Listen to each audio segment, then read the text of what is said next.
Yeah, I need a break.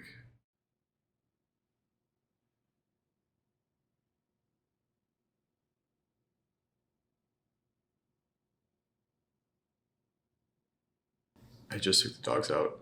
I was trying to take the camera out while I took the dogs out, but yeah, that wasn't gonna happen. Bruin saw a rabbit and started darting away, but he doesn't go that far when he tries to run off. So we're okay. He's here. Bobby. Bobby's under my chair. So another day on ID. But first, I gotta do what I gotta do. And that includes riding a bike at 5 o'clock in the morning.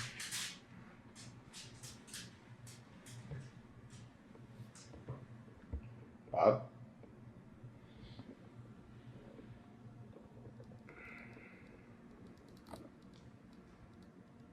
Hey, Bob.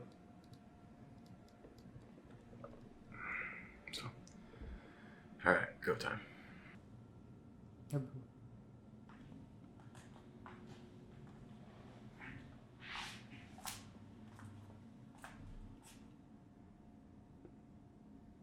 Hey, Bob. So we're doing these fasts lately, and I kind of like them. They're easy to keep control of my blood sugar, just because I'm not chasing any highs, because I'm not eating anything, because I'm fasting. But what I do need is to make sure that my macros are on point. So every morning, some people drink coffee. I drink a green supplement. And the TV is on. You can probably hear the background. But greens, shower, work.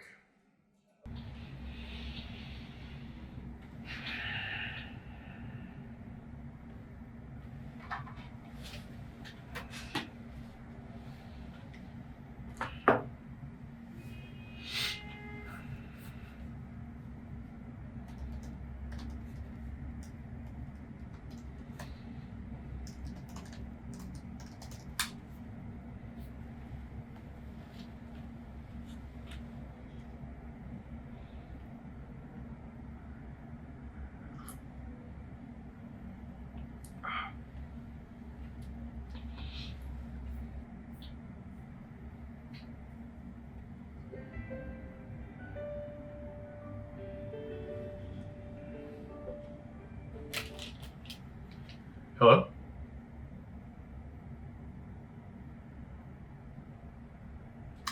No, this is not. This is the Rush resident lounge. No, no problem. Have a good day.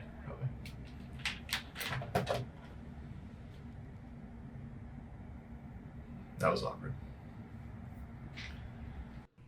It's unfortunate, but this is really a lot of what medicine is. You sit at a computer and you think, and you get more tired than you think you probably ought to get. And you think, and you type, and you think some more. And you wonder if you're doing something wrong. And then you think, yeah, I think it's time for more coffee. And you drink some coffee. And then you take a deep breath and close your eyes and think some more. Am I doing the right thing? Am I not doing the right thing? What do we say during rounds? God, I forgot. Think, Mike. Gotta think. All right. Put something down on paper. Maybe it'll get there. And then you think, maybe I did it wrong again. Nah, probably not. What should I think about this time? I should probably think if I should have more coffee. Should I have more coffee? I've had like 4 cups. Ah, screw it. Wait a minute. I haven't had any water yet today. All right, fine. I'll find some water and drink it. And yeah, that was essentially my day on infectious disease.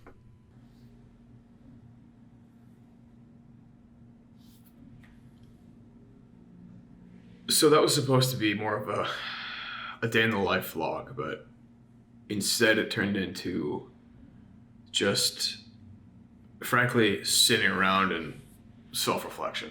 I don't know.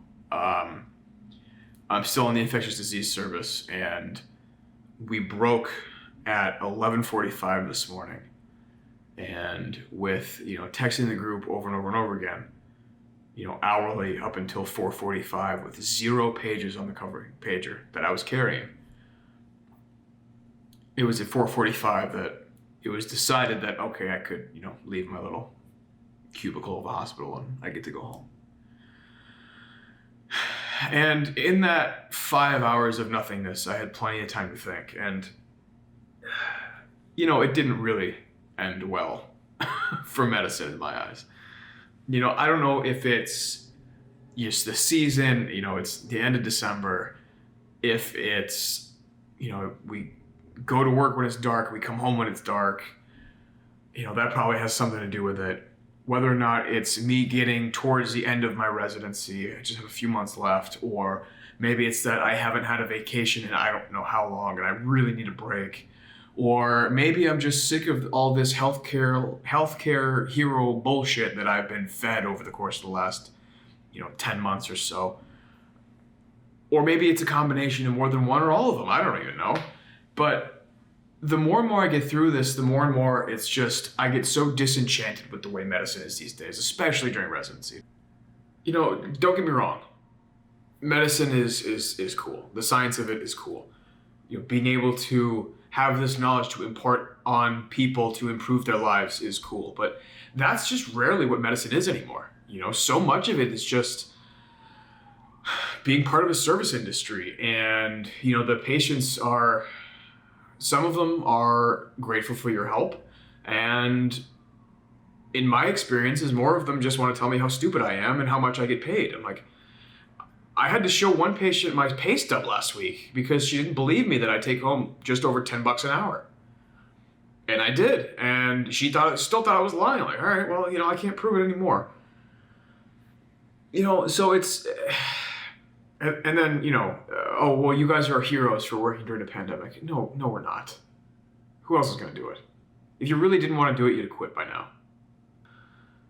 I don't know. The whole scope of medicine and the whole paradigm of residency and all that is just, it's just exhausting. And I don't know how much of this I have left, but I have a vacation coming up in a month. And then I have another vacation a couple months after that. And the residency's over. I think part of my problem might be that I'm in Chicago and I don't want to be in Chicago any longer because it doesn't work for somebody like me for a number of reasons. And it's not that the hours are that hard. You got to be somewhere for 80 hours a week. The hours are, not easy. It's always a privilege to be able to expand my mind. And, I certainly don't take myself that seriously. So if somebody says, you should know that, okay, great. I should know that. You can't touch my character because I know you don't know who I am. So, I don't take it personally. So, stuff like that's really never going to get to me. What gets to me is this global view of residents being a resource as opposed to human beings. Like, I'll take today, for example.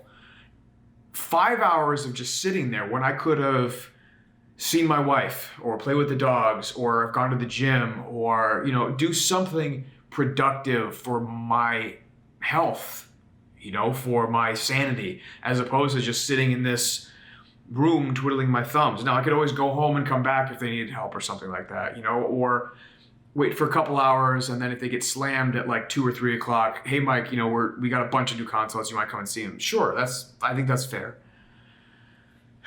But the more and more I do this, the more and more I realize, like, I'm a resource, I'm not a person. I'm always there, somebody to write the notes, or I'm someone to do the initial, heavy lifting of a consult. And I understand that residency is an apprenticeship, and, all the attendings that are, whining at me about this right now in the comments, fine, whine about it, I don't care. And I know I, like every other resident, like every other attending, like every other medical professional that there has ever been or will have ever been, is still learning. So it's not just once you get that attending badge, you're done learning. No, you're always learning. That's not my point. The point is, when people say that they want you to feel supported, do you want me to feel supported? Like you can pretend that I'm being supported and you can pretend to support me so that you have convinced me that I'm supported? Or do you actually want me to be supported? Those are two wildly different things. One of the way I could actually be supported is not waste my time.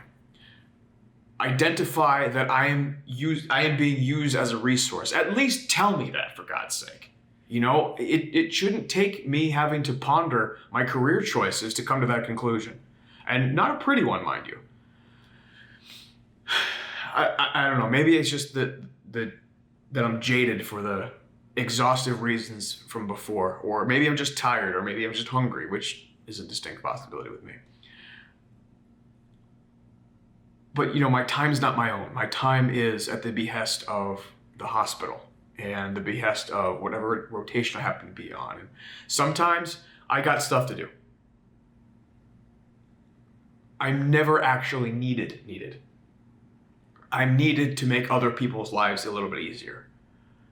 You know, sometimes, you know, I'll write a note about everything it is we talked about, and then the fellow will addend that note with essentially my note a second time, and then the attending will addend that part of the note with everything we both wrote already a third time.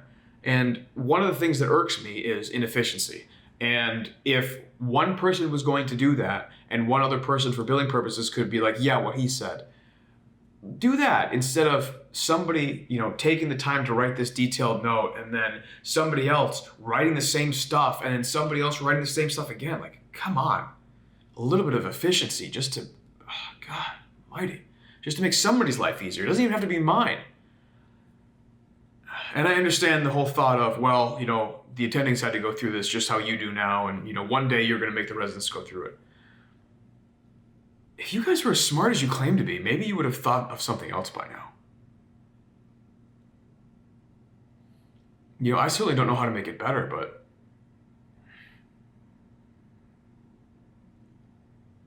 and I know it's really probably not the attending's fault even. You know, it's the program directors who are working with the ACGME and the governing bodies that be, and people that even go over their heads. That's the problem.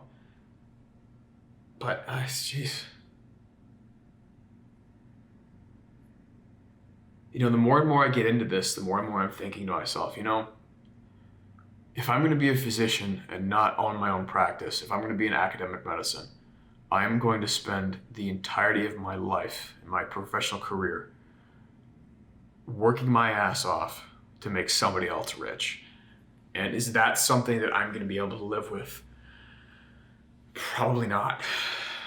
You know, I would much rather work myself to the absolute bone, 80, 90, 100 hours a week even, so that I can work for me doing what I want to do to provide for my family. I would much rather do that than half-ass something for 40 hours a week to make somebody else rich. You know, I have no problem putting in the work and putting in the effort. And I have no problem going out and getting my own reward. Problem is I don't have that opportunity. And as long as I'm in academic medicine, I can't have that opportunity.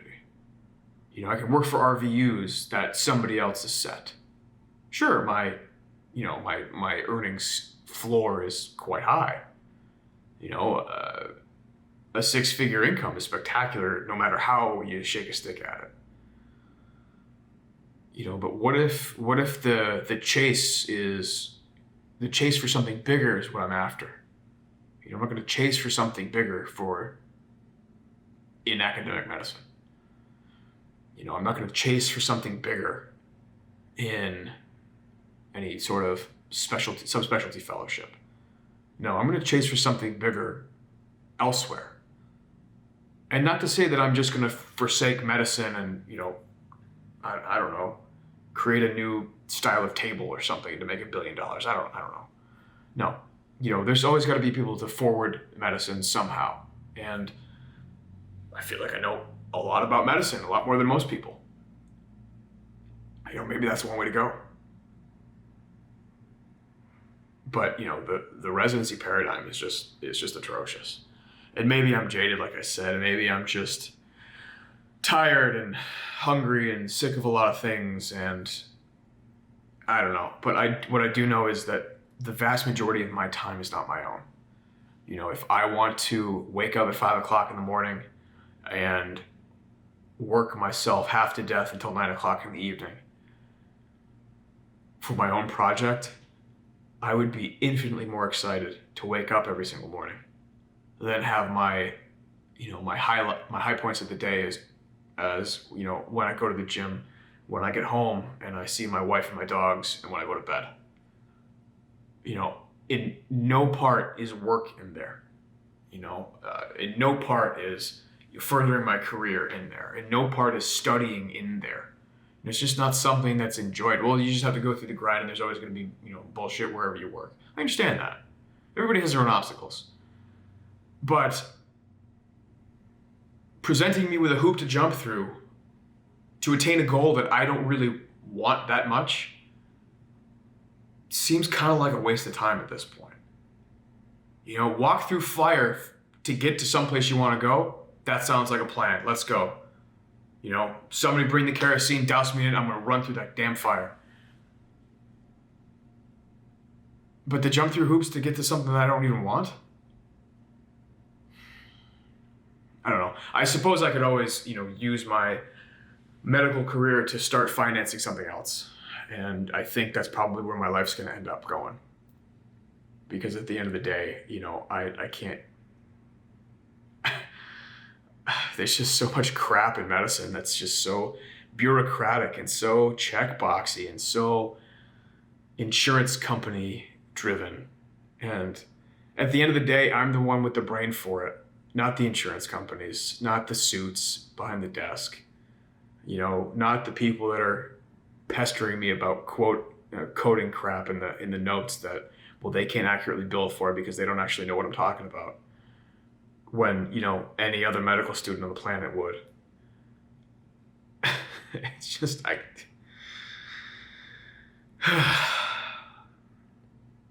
I've rambled enough, I think. I'm just, like I said, I need a break.